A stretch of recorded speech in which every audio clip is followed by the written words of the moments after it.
Picture this. You wake up tomorrow morning in a world where your father has the legal authority to execute you for the wrong intimate gesture, where certain private behaviors could end your career instantly and destroy your family's honor for generations, where children are trained from birth to serve the twisted appetites of emperors, and where every bedroom becomes a battlefield governed by laws more brutal than any modern dystopia. You think you understand Roman civilization. Here's what they never taught you in history class. The Roman Empire didn't just conquer territories with legions and siege engines.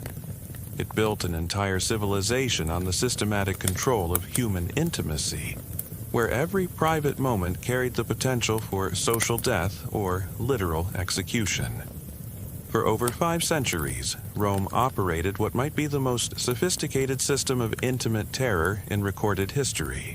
And the archaeological evidence scattered across forgotten archives tells a story that will fundamentally change how you view both ancient civilization and the freedoms you take for granted today.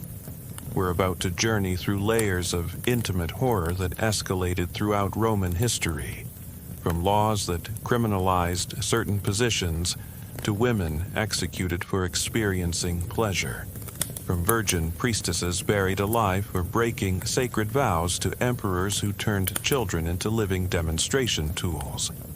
We'll uncover how Romans transformed intimacy into deadly competition, why professional instructors performed live demonstrations in noble homes, and how all of this systematic insanity was literally carved into their streets as religious monuments. But here's what makes this story truly terrifying. Rome didn't fall despite this intimate extremism. It fell because of it. The same perversions that demonstrated imperial power eventually destroyed imperial humanity from within.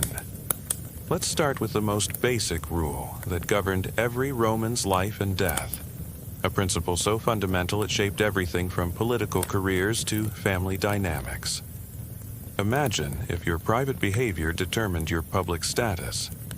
Imagine if being perceived as passive in intimate situations meant losing your citizenship, your property, and possibly your life. In Rome, this wasn't dystopian fiction. It was codified law. Being labeled as submissive in private meant social death worse than actual murder. The Romans constructed their entire social hierarchy on one simple, terrifying principle. Dominance equals power, submission equals destruction. You think modern cancel culture is harsh? Romans literally canceled people from existence for rumors about their intimate preferences. One whisper about your private role could destroy a political career that took decades to build, eliminate your family's social standing, and turn you into a social pariah who couldn't share meals, conduct business, or even speak to former friends. The truly disturbing part wasn't that this operated as some unspoken social convention. Rome wrote intimate behaviors into law, creating a legal hierarchy that determined whether you lived as a respected citizen or died as an outcast. The Lex Scandalous, passed in 149 BC, made passive intimate behavior by freeborn males a crime punishable by enormous fines, exile, or death. The law was so severe that accusations alone could destroy lives, careers, and entire family lineages. Take the most famous example, one that nearly changed the course of world history. Julius Caesar, the man who would conquer Gaul and transform Rome into an empire, spent his entire adult life fighting rumors about what allegedly happened when he was 19 years old. During a diplomatic mission to King Nicomedes IV of Bithynia, young Caesar supposedly took a submissive role in their private arrangements. This single rumor followed him for 40 years. His political enemies called him the Queen of Bithynia in the Senate. During his triumph parades, moments designed to celebrate his greatest military victories, soldiers sang mocking songs about Caesar being every woman's man and every man's woman. Imagine conquering entire nations, becoming the most powerful man in the known world, and still having people mock you for something that allegedly happened in private 4 decades earlier. The poet Catullus wrote verses about Caesar's supposed submission that Romans memorized and repeated at dinner parties like ancient viral memes. But this wasn't just social embarrassment. It was political warfare, using intimate shame as a weapon. We have documented cases of senators expelled from office not for corruption or incompetence, but for rumors about their private roles. One senator's name was literally erased from all public records after slaves reported witnessing him in a submissive position with his own wife. Yes, you read that correctly. Certain acts with your spouse could end your political career and social existence. The Romans had a special term for this ultimate degradation, os impurum, meaning impure mouth. Once labeled with this designation, you were considered permanently contaminated.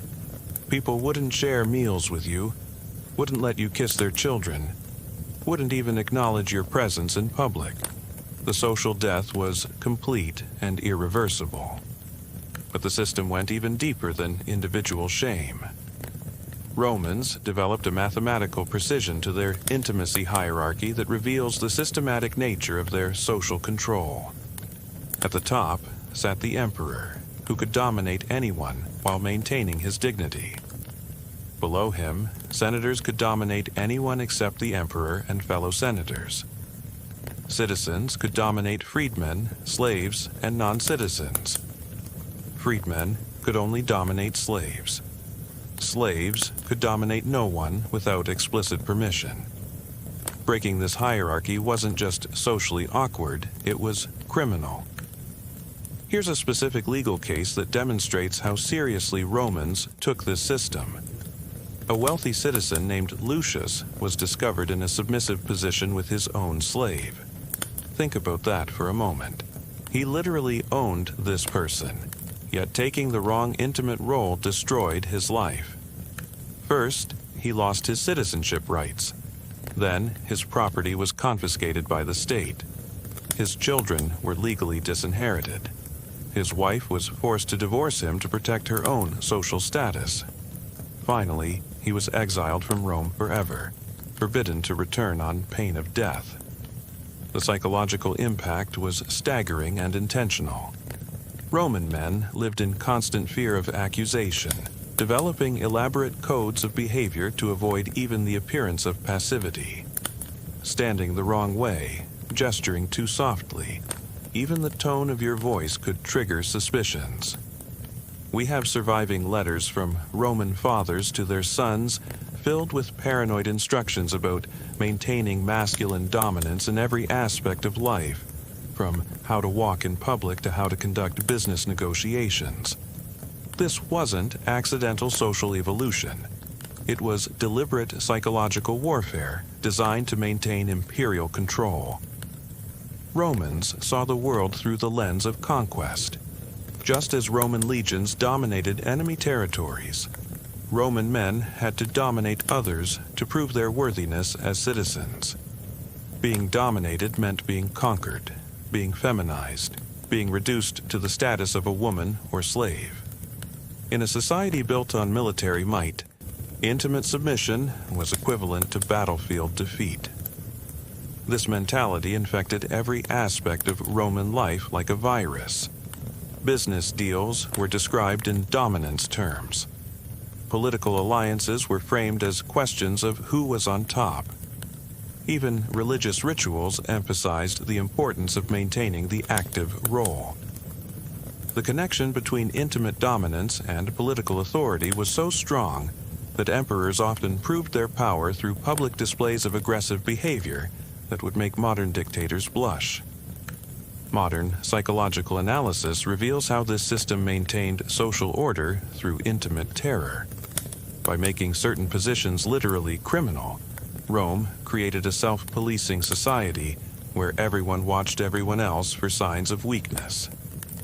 The fear of accusation kept citizens in line more effectively than any standing army. It was brilliant in its cruelty. creating a civilization where the state controlled not just public behavior, but private thoughts and desires. Rome conquered the world by first conquering its own bedrooms, turning every citizen into both monitor and potential victim of intimate surveillance.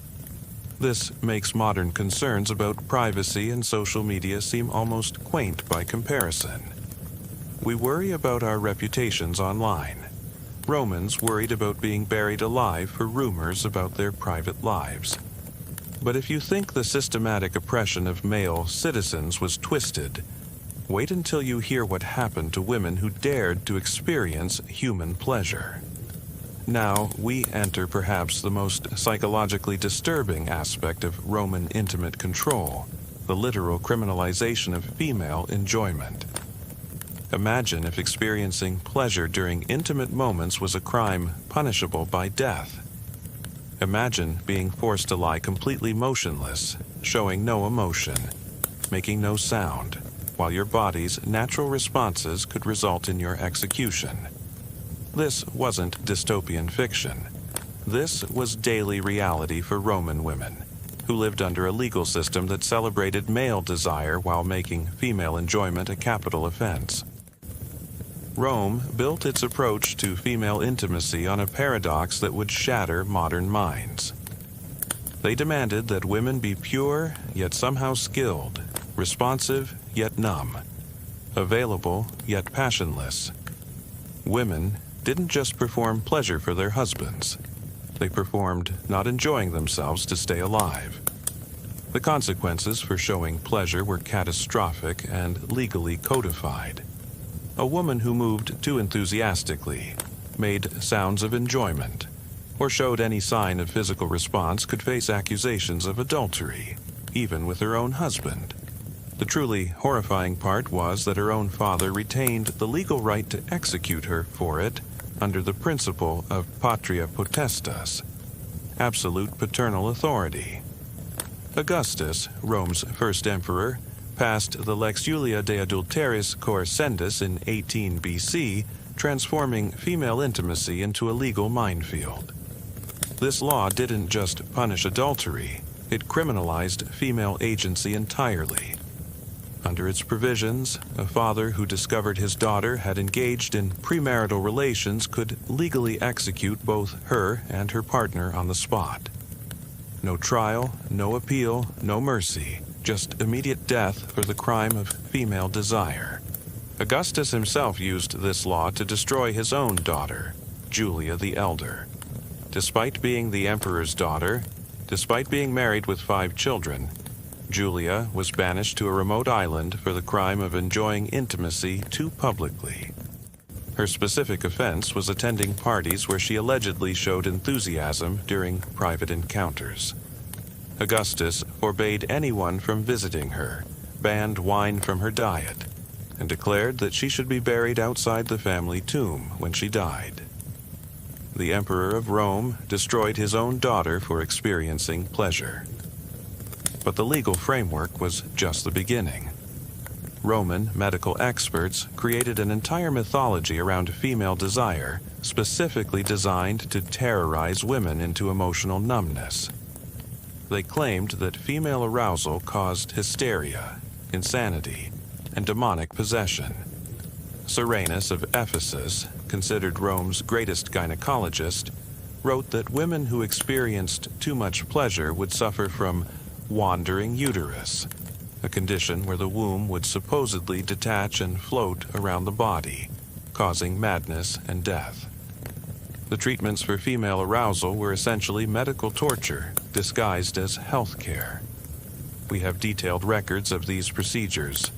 Women showing signs of enjoyment were subjected to cooling treatments that involved sitting in ice water for hours, drinking potions made from lead and mercury, or undergoing fumigation where they were forced to breathe toxic smoke to calm the womb. Wealthy women paid enormous sums for doctors to essentially poison them into numbness. Consider the documented case of Servionia, a noble woman whose story survives in fragmentary records. After her husband reported that she seemed to enjoy their wedding night excessively, she was sent to Rome's leading medical authorities. The treatment regimen was horrifying in its systematic approach.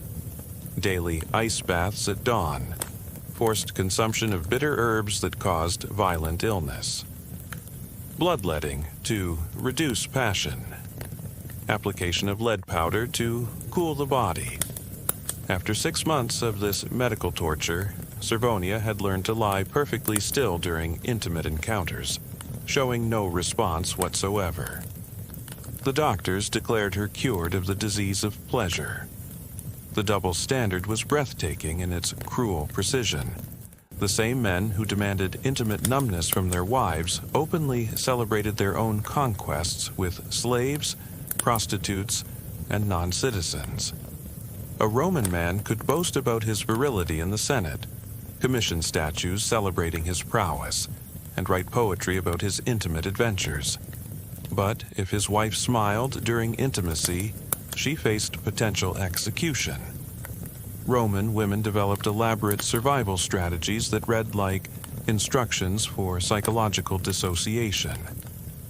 They created secret networks to teach each other the performance of numbness, with older women instructing younger ones in the art of emotional suppression. How to breathe silently, how to keep facial muscles relaxed, how to prevent involuntary responses that could be interpreted as pleasure. We have fragments of letters where mothers write to daughters with advice like, think of household accounts during the act, and bite your tongue if you feel pleasure rising. The psychological damage was catastrophic and generational. Roman women learned to dissociate from their own bodies as a survival mechanism, passing down trauma like family heirlooms. Mothers teaching daughters that feeling anything during intimacy could literally kill them.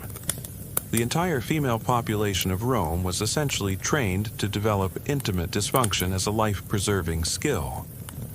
But the system went even deeper than individual oppression. Roman law made women's bodies public property, subject to state control. The concept of female consent didn't exist in any meaningful sense.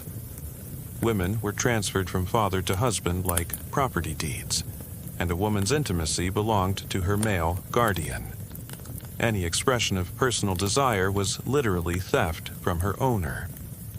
The legal term was stuprum, referring to any intimate act that violated male ownership, regardless of the woman's feelings. Here's a specific legal case that demonstrates the insanity of this system.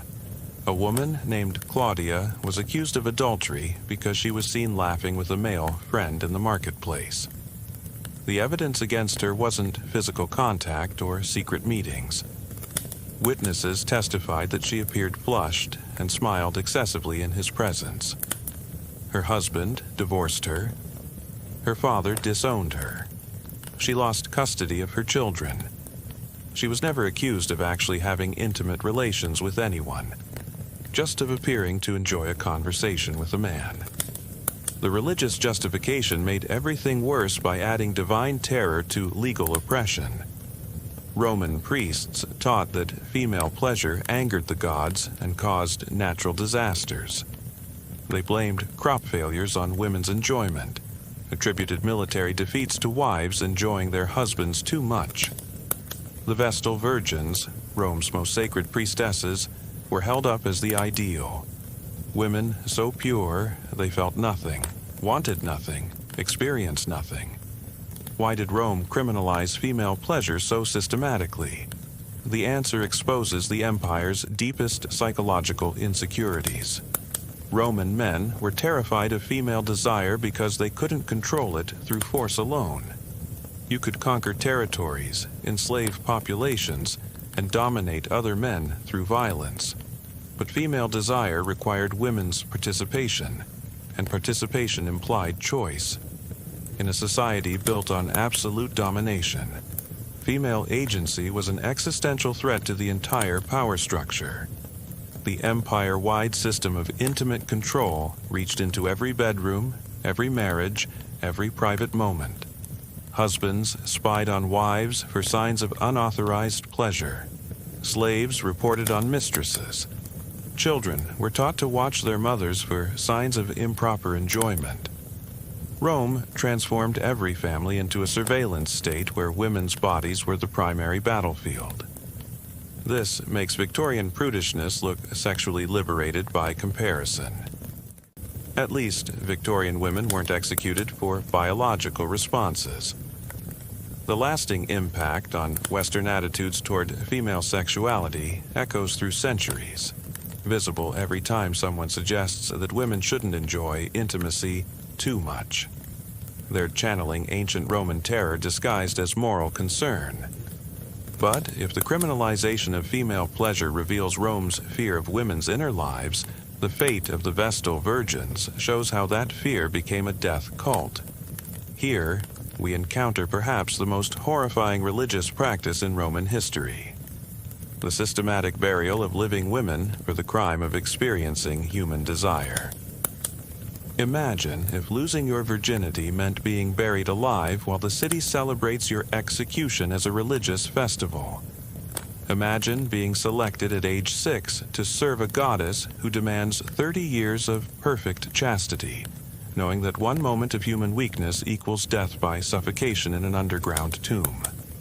The Vestal Virgins were simultaneously Rome's most powerful women and its most terrified, living in constant intimate terror, where a single kiss could mean dying alone in the dark. The Vestal Virgins controlled the sacred flame that supposedly protected the empire, handled state secrets, and enjoyed privileges no other women possessed. They could own property, make wills, and travel without male guardians. But they paid for this power with 3 decades of intimate terror, where any expression of human desire triggered a death sentence specifically designed to maximize psychological horror. The execution method was crafted to be a living nightmare while maintaining legal fiction. When a Vestal was condemned for breaking her vow of chastity, Rome couldn't simply execute her because she was sacred. So they created a horrifying workaround. They weren't killing her, just sending her to the goddess.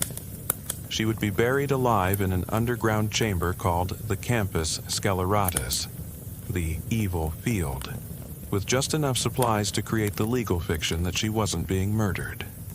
Here's how the burial ritual worked, and the details reveal the systematic cruelty behind Roman religious practice.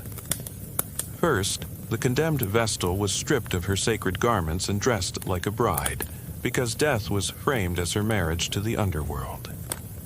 She was bound with leather straps and placed in a closed litter so no one could hear her cries as she was carried through the city. The entire population was required to attend in absolute silence. Anyone who spoke or looked away faced punishment themselves. At the burial site, workers had prepared an underground room just large enough for a bed, a lamp with 1 day's worth of oil, and a small amount of bread and water. The psychological torture was in the details. They included just enough supplies to prolong death, but not enough to survive. The condemned Vestal was forced to climb down a ladder into the chamber herself, participating in her own burial. Once inside, the ladder was removed. The opening was sealed with earth, and the ground was smoothed over as if nothing was there. She died slowly in complete darkness, probably taking several days to suffocate or die of thirst. Above ground, the city returned to normal life, while she clawed at the earth ceiling until her fingers bled and her voice gave out from screaming that no one was allowed to hear. Let me tell you about Vestal Cornelia, whose execution under Emperor Domitian demonstrates how political these deaths could become. Cornelia had served faithfully for over 20 years when she was suddenly accused of impurity. The evidence? None. Domitian needed a scapegoat for military defeats and decided the gods must be angry about impure Vestals. Cornelia protested her innocence, even as they dressed her in burial clothes, crying out, "How can Caesar call me impure when he has conquered and triumphed during my service?" It didn't matter. She was buried alive to satisfy imperial paranoia and provide a convenient explanation for political failures. But the Vestals weren't the only victims. Any man caught with a Vestal faced an arguably worse fate, being beaten to death with rods in the Forum Romanum while crowds watched and cheered. The executioners were required to continue beating until the body was unrecognizable, a process that could take hours. Marcus Antonius, a young nobleman who fell in love with a Vestal named Marcia, was dragged to the Forum and beaten until his bones were visible through his flesh. Witnesses said he stopped screaming after the first hour, but the beating continued for 3 more, while Marcia watched from a window before being taken to her underground tomb. The methods for detecting broken virginity were invasive, humiliating, and essentially random. Vestals underwent regular physical examinations by priests who claimed they could identify lost purity through mystical signs. They examined everything from eye color to hair texture, and any physical change could trigger an accusation. Gained weight, must be pregnant. Lost weight, must be pining for a lover. Skin too pale, guilty conscience. Skin too flushed, secret passion. The entire system was designed to ensure that accusations were inevitable. The surveillance network around Vestals was totalitarian in scope. They were followed by guards, watched by slaves, monitored by priests. Every word, gesture, and glance was reported and analyzed. They couldn't speak to men without witnesses, couldn't leave their house without escorts, couldn't even smile at male relatives without risking accusation. We have records of Vestals being investigated for laughing too loudly at dinner parties. False accusations were common and politically motivated. Rivals could destroy each other by accusing their enemy's daughter or sister serving as a Vestal. The case of Vestal Claudia shows how these accusations functioned as political weapons. Her brother was running for consul when his opponent spread rumors about Claudia's purity. Despite no evidence, she was forced to undergo a public trial where intimate details of her daily life were exposed. She survived only by performing a supposed miracle, praying to Vesta to prove her innocence through divine intervention. When the sacred flames suddenly flared higher, the crowd declared her pure. How many innocent Vestals died who couldn't produce convenient miracles? The selection process itself was psychological torture designed to create maximum vulnerability. Girls between ages 6 and 10 were chosen by lottery from Rome's noble families. Imagine being a 6-year-old child, taken from your parents, told that touching another human romantically for the next 30 years means death. The indoctrination began immediately. They were taught that their purity literally protected Rome from destruction, that every military defeat, natural disaster, or plague was potentially their fault for impure thoughts. Many Vestals developed severe psychological problems that modern medicine would recognize as trauma responses. We have fragments of letters describing nightmares, hallucinations, and self-destructive behaviors. One wrote, "I dream of the earth opening beneath me. I wake gasping for air that isn't there." Another described compulsively checking her reflection for signs of impurity that priests might detect. The 30-year term was specifically calculated for maximum cruelty. Girls entered between ages 6 and 10 and couldn't leave until 36 to 40, past prime childbearing years by Roman standards. Even if they survived with sanity intact, they emerged too old for marriage and children. Many retired Vestals lived as social outcasts, too psychologically damaged for a normal life after 3 decades of enforced purity and intimate terror. The religious justification was that Vesta, goddess of the hearth, required virgin servants to tend her eternal flame. If the flame went out, Rome would fall. If a Vestal lost her virginity, the flame would die. This circular logic trapped generations of women in intimate terror, while providing convenient explanations for political failures. The institution lasted over 1,000 years, from Rome's founding until 394 AD, when Christian Emperor Theodosius finally disbanded it. Think about that duration. A millennium of young girls buried alive for experiencing human desire. Thousands of women suffocating in darkness because they felt what every human naturally feels. The screams from underground chambers that no one was allowed to hear, multiplied across centuries of systematic religious murder. This makes modern religious celibacy look like a casual suggestion. At least contemporary clergy who break their vows face disappointment rather than suffocation. The echo of virgin sacrifice continues in every purity pledge, every father-daughter covenant, every culture that treats female virginity as a commodity. We've simply replaced burial chambers with psychological ones.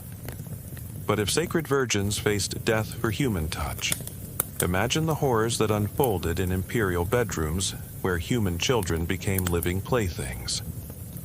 Now, we enter the nightmare realm of imperial power, where emperors transformed their absolute authority into systematic abuse that defies modern comprehension. Imagine if world leaders could legally turn your children into personal servants for their most depraved appetites. Imagine if the most powerful man on earth collected infants to train as attendants, hosted inappropriate performances as state entertainment, and married castrated boys in public ceremonies while forcing citizens to celebrate. Roman emperors made modern political scandals look like amateur hour because they didn't hide their perversions behind closed doors. They made them state policy, enforced by legions and funded by taxes. The Roman Empire granted its emperors absolute immunity from normal social rules, moral constraints, and legal consequences. Whatever sick fantasy crossed an imperial mind became reality, with entire government departments dedicated to procuring, training, and disposing of victims. The progression from power to perversion was predictable and horrifying, with each emperor trying to outdo his predecessors in extremism, creating a competitive spiral of depravity that consumed countless lives. Let's start with Emperor Tiberius, who retired to the island of Capri and transformed it into what can only be described as a training facility for systematic abuse. Ancient historian Suetonius, who had access to imperial archives, recorded details that most modern academics struggle to translate fully without violating contemporary standards of decency. Tiberius created what he called his little fish, children trained from infancy to perform services while he floated in specially constructed pools. Here's what reveals the systematic nature of this horror. Tiberius had pools built specifically for these activities, with the children as young as toddlers trained to swim between his legs and perform services underwater. He called them his minnows, and the training began before they could speak, conditioning infants to associate water with servitude. Those who cried or resisted were drowned in the same pools where others were forced to perform. But Tiberius's appetites extended beyond aquatic abuse. He collected what he called tight rosebuds, young boys at the specific developmental stage where their bodies were just beginning to change. He employed procurement agents across the empire whose sole job was identifying and kidnapping children at this exact age, with parents who resisted facing crucifixion for their entire families. The infrastructure required for these operations reveals the true horror of imperial abuse. Tiberius employed teams of trainers, guards, procurers, medical staff, and disposal specialists.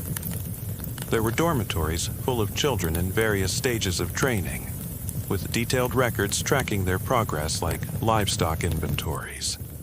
Medical personnel kept them alive, but compliant through drugs and specialized diets.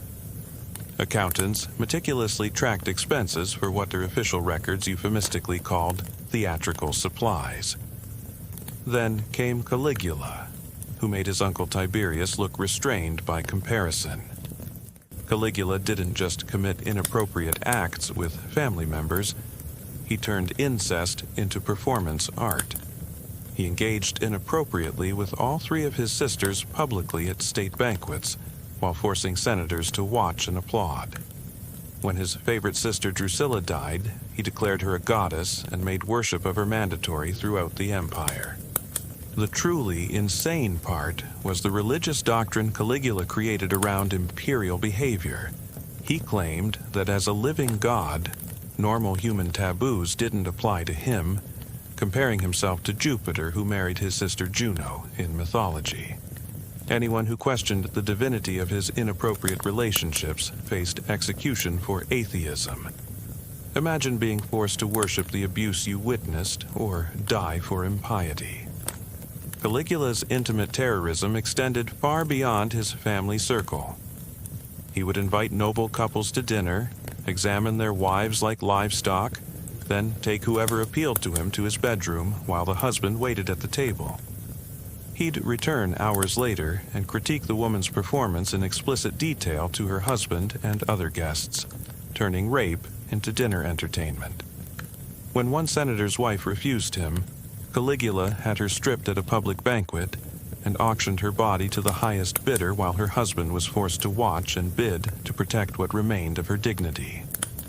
But even Caligula's depravity pales before Nero, who achieved new levels of horror through theatrical innovation and systematic cruelty. Nero castrated a boy named Sporus because he resembled Nero's recently deceased wife, Poppaea. He then married the mutilated child in a public ceremony complete with bridal veil and dowry, forcing the traumatized boy to play the role of empress. Roman citizens were required to celebrate this wedding or face treason charges, with the entire empire compelled to treat a castrated child as their imperial mother. Nero's other innovations included what he called beast games, where he would have himself released from a cage dressed in animal skins to attack the private parts of men and women tied to stakes. This wasn't private perversion conducted in secret chambers. It was public entertainment at the arena, with thousands of spectators required to cheer or face accusations of disloyalty to the emperor. The architectural evidence of imperial perversion survives in archaeological remains that tell their own horrifying stories. Nero's Golden House included rotating bedrooms with ceiling panels that opened to shower guests with flowers and perfume during inappropriate gatherings. Hidden passages allowed him to watch guests without their knowledge. Special chambers had different themes. One recreated a forest for hunting human prey. Another simulated the heavens where Nero could pretend to assault gods and goddesses portrayed by victims painted gold and silver. Each emperor's court developed its own vocabulary of perversion, with official terminology that appeared in government documents and salary records. These weren't underground slang terms, but legitimate court positions with specific duties, training requirements, and advancement opportunities within the imperial service structure. The normalization of imperial perversion corrupted Roman society from top to bottom, with senators competing to offer their children to emperors hoping for political favor. The psychological profiles of these imperial monsters share common patterns that reveal how absolute power destroys human empathy. Each started with relatively normal desires that escalated once they realized no one could stop them. The ability to fulfill any fantasy immediately led to boredom with conventional pleasures, requiring increasingly extreme acts to feel anything. Power didn't just corrupt their morals, it annihilated their ability to see other humans as anything more than objects for personal gratification. The court enablers were almost as monstrous as the emperors themselves, building careers on procuring increasingly exotic victims. They maintained networks of spies in every province, tracking beautiful children like commercial inventory. They developed drugs to keep victims compliant but conscious, perfected disposal methods when emperors tired of their toys, and became wealthy beyond imagination through systematic child trafficking. But here's what truly demonstrates the scope of imperial terror. The infrastructure survived individual emperors. When Tiberius died, Caligula inherited not just the throne, but the entire system of abuse. The trainers, the procurers, the facilities, the detailed records of victims and techniques. When Nero fell, his successor found comprehensive archives documenting methods, suppliers, and disposal procedures. The imperial abuse system was as organized and efficient as tax collection, arguably more so. The rare attempts at reform reveal how entrenched the system had become. Emperor Marcus Aurelius, the so-called philosopher emperor, tried to dismantle some of the worst practices by closing facilities, freeing some victims and executing some procurers. But the system simply went underground, protected by senators who had grown wealthy supplying imperial appetites. Marcus Aurelius's own son Commodus would restore and expand every perversion his father had tried to eliminate, proving that imperial corruption was stronger than individual conscience. This makes modern political scandals look almost quaint by comparison. Today's powerful men hide their crimes, pay for silence, and fear exposure. Roman emperors advertised their perversions as divine prerogatives, turning victims into religious sacrifices to imperial divinity. They didn't commit crimes. They transcended human law through claimed godhood, making resistance not just dangerous but literally blasphemous. But emperors weren't the only Romans pushing boundaries of human decency. The empire's citizens developed their own twisted innovations that transformed intimacy into public entertainment and competitive sport. You think modern society is obsessed with performance? Romans turned intimacy into athletic competition with rules, judges, scoring systems, and public audiences. Imagine if intimate marathons were broadcast like Olympic events. If your city awarded civic honors for endurance performances. If wealthy matrons publicly competed with professionals in contests that could last for days. Romans didn't just watch human performances with casual entertainment value. They created formal institutions around intimate athletics that destroyed participants for audience applause. Rome didn't merely normalize public intimacy. It systematized and gamified it through organized competitions with official standards, prize money, and social advancement opportunities. Winners received not just monetary rewards, but lasting fame and elevated status. Losers faced humiliation, slavery, or death. The truly disturbing aspect wasn't that these competitions existed, but that they represented mainstream entertainment attended by senators, merchants, and families as normal social activities. The most legendary intimate competition in Roman history involved Empress Messalina, wife of Emperor Claudius, and demonstrates how competitive perversion reached the highest levels of society. According to Pliny the Elder, who recorded it as verified historical fact, Messalina challenged Rome's most famous courtesan, Sylla, to an endurance contest with simple rules. Whoever could service more clients in a single night would be declared victor. Here's what reveals the systematic nature of this competition. They held it in an official establishment in the Subura, Rome's entertainment district, with formal judges tracking each encounter. Slaves maintained hydration stations, doctors stood by to examine contestants for injuries, and crowds gathered to place bets like any other sporting event. The competition began at sunset with official timekeepers and record keepers monitoring every detail. Sylla, the professional, paced herself with techniques developed over years of practice.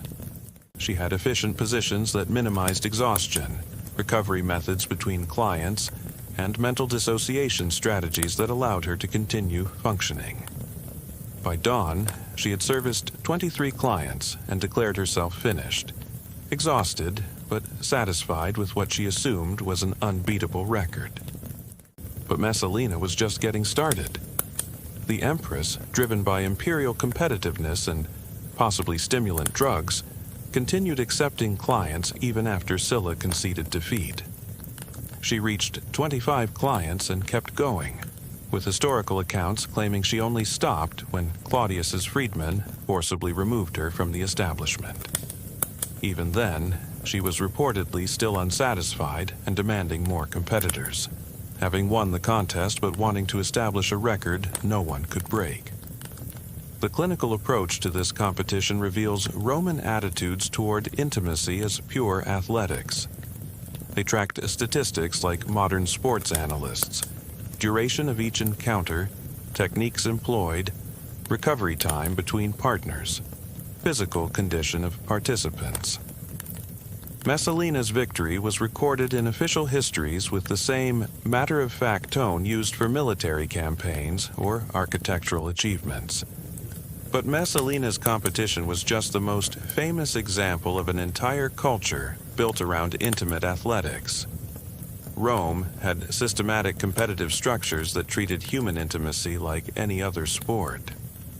Gladiator schools used such contests as training exercises for stamina and pain tolerance, with winners earning privileges like better food, private cells, and choice of partners for pleasure rather than competition. The connection between violence and intimacy was explicit and intentional. Wealthy Romans hosted private competitions at their villas with elaborate themes and sophisticated scoring systems. One senator held annual Olympian contests where participants competed in Greek-inspired intimate athletics, with events including endurance, quantity, creativity, and audience appeal. Winners received golden trophies that they displayed proudly in their homes like any other athletic achievement. The scoring systems were surprisingly sophisticated and standardized. Judges, usually older citizens considered past their competitive prime, used detailed rubrics considering technique, stamina, partner satisfaction, and theatrical presentation. Point deductions were applied for inability to complete required positions, premature completion, or requiring excessive recovery time. Some competitions included audience voting for crowd favorite awards that added entertainment value. Public events elevated this to an entirely different level of systematic horror. These weren't spontaneous gatherings, but organized spectacles with entry fees, prize money, and professional promotion. Promoters advertised them like gladiator matches. Tomorrow at the Baths of Agrippa, Marcus the Mighty versus Gaius the Enduring in feats of intimate prowess. Citizens bought tickets, vendors sold refreshments, and children watched from viewing galleries as human beings destroyed themselves for entertainment. The rules for public competitions were posted on stone tablets like official sporting regulations. Standard matches lasted from sunset to sunrise, with competitors allowed to withdraw at any time, but forfeiting all prizes and facing public mockery that could follow them for years. Stimulants were not only permitted, but provided by organizers: special wines mixed with herbs, primitive enhancement substances, and dangerous compounds like powdered beetles that increased blood flow but could cause heart failure. Women's competitions operated under their own horrifying dynamics that reveal the intersection of gender oppression and public entertainment. Unlike men who competed voluntarily for glory and social advancement, many female participants were slaves or desperate freedwomen competing for survival. Winners might earn enough money to buy freedom or feed their children for months. Losers often suffered permanent physical damage that ended their ability to work or bear children. We have surviving medical texts describing common competition injuries that read like trauma surgery manuals: torn internal tissues, dangerous inflammation, infections that killed slowly and painfully. The casual medical documentation of these injuries reveals how normalized competitive intimate destruction had become in Roman society. The gladiator connection deserves special attention because it demonstrates how Rome weaponized every aspect of human experience. After victories in the arena, champion gladiators could be rented for intimate encounters, with wealthy women and men bidding astronomical sums for nights with victorious fighters. But here's the truly sick twist. Some gladiators earned their freedom not through combat victories, but through intimate performance for wealthy patrons who treated human beings like collectible entertainment. The infrastructure supporting these competitions was extensive and profitable. Training facilities where aspiring competitors practiced dangerous techniques, medical specialists who treated competition-related injuries, betting houses that set odds and took wagers, and regulatory bodies that certified official competitions versus unsanctioned underground events. Rome had essentially bureaucratized competitive intimacy like any other public entertainment industry. Drug use among competitors was rampant and frequently lethal. Participants consumed toxic potions made from dangerous plants, animal organs, and minerals like mercury that caused prolonged artificial arousal, but also kidney failure and neurological damage. One popular stimulant was manufactured from crushed beetles that produced the desired physical effects, but also caused internal bleeding. Deaths during competitions were common enough that organizers kept funeral pyres ready, with the dying for intimate glory considered as honorable as dying in gladiatorial combat. The psychological damage to participants was severe, but systematically ignored by organizers and audiences. Competitors developed what modern psychology would recognize as severe dissociative disorders, learning to completely separate their minds from their bodies during intimate acts. Many became incapable of normal human relationships, only able to perform in competitive contexts with crowds watching.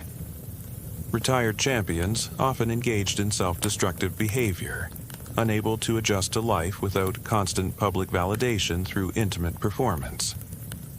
Children's exposure to these competitions was particularly damaging to Roman society's moral fabric. Parents routinely brought children to watch, believing it was educational preparation for adult life. Young boys learned that intimate prowess determined masculine worth and social status. Girls learned that their bodies were performance venues for public entertainment. We have documented accounts of children playing competition games, mimicking what they'd witnessed adults do for prizes and applause. The economic ecosystem around intimate competitions was massive and sophisticated. Trainers charged enormous fees to prepare competitors for events. Merchants sold specialized equipment, performance-enhancing oils, recovery tonics, and medical supplies for treating injuries. Artists created commemorative sculptures of famous victories. Poets composed epic verses celebrating legendary performances. The intimate athletics industry generated revenue streams comparable to gladiatorial games. Some competitions featured themed variations that pushed boundaries even further into systematic depravity. Mythological contests, where participants reenacted divine intimate encounters from classical literature. Historical competitions recreating famous relationships from the past. Exotic championships featuring positions and techniques imported from conquered territories. Each variation required specialized training and equipment, creating entire industries around intimate innovation and cultural appropriation. The record-keeping was meticulous and treated intimate achievements like military victories. Roman historians tracked endurance records, position innovations, and performance statistics with the same attention they gave to territorial conquests. Who held the stamina record? Which techniques earned the highest scores? What was the maximum number of partners in a single competition? These weren't private statistics, but public knowledge carved into stone monuments and preserved in official archives. This makes modern hookup culture look romantically conservative by comparison. We worry about dating apps and social media validation, while Romans literally died competing for intimate records and public recognition.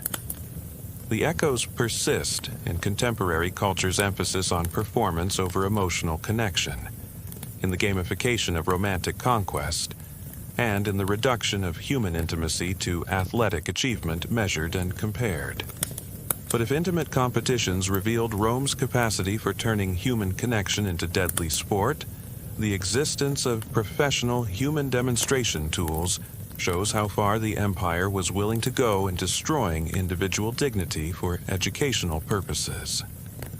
Now, we enter perhaps the most psychologically disturbing aspect of Roman intimate culture: the systematic use of human beings as living instructional materials. Imagine if intimate education meant watching live demonstrations by trained professionals using their own bodies as teaching tools. Imagine attending your wedding preparation where experts performed every technique you'd be expected to master, not through diagrams or descriptions, but through real-time human demonstration that left psychological scars on everyone involved. The Spinthria were Rome's professional intimate demonstrators, and their existence reveals depths of systematic dehumanization that challenge modern comprehension. These weren't courtesans, entertainers, or willing participants in adult industry work. They were academic specialists who had been transformed into living educational manuals, their bodies converted into teaching tools for the wealthy Romans who treated human demonstration like any other instructional service. The selection process for Spinthri began in childhood with criteria so specific they read like livestock breeding requirements. Scouts searched for children with particular physical attributes: extreme flexibility, unusual stamina, specific body proportions that allowed for exotic positions. They looked for double-jointed limbs, abnormal muscle control, and high pain tolerance. These children were purchased from desperate families or simply taken by force, then began training before their bodies fully developed. Here's what most people don't realize about Spinthria training academies. They operated exactly like athletic schools, with dormitories, systematic curricula, and graduated skill levels. Young Spinthria spent years learning to contort their bodies into positions that would hospitalize normal humans. They practiced breathing techniques to maintain positions that restricted airflow. They developed muscle memory for sequences that defied basic anatomy and physics. The mortality rate during training was catastrophic, but treated as acceptable business losses. We have fragmentary records from one academy showing that fewer than half of trainees survived to graduation, with deaths resulting from internal injuries, broken bones that pierced vital organs, and infections from repeated tissue damage. The dead trainees were considered the cost of creating perfect human demonstration tools, their bodies disposed of like broken equipment. The standard demonstration unit consisted of 3 Spinthriae, 2 performers and 1 narrator who provided technical commentary during live acts. They would arrive at wealthy homes like any other educational service, carrying specialized equipment in discrete cases. The demonstrations took place in whatever room the client designated, often with family members, household slaves, and guests required to attend and take detailed notes for future reference. Wedding night instruction represented their most common and psychologically damaging service. Roman brides, especially young ones from noble families, were expected to remain pure until marriage, but somehow possess intimate skills that would satisfy their new husbands. The solution was live human demonstration the night before the wedding, with brides forced to watch Spinthri perform every position and technique they might be expected to master within hours.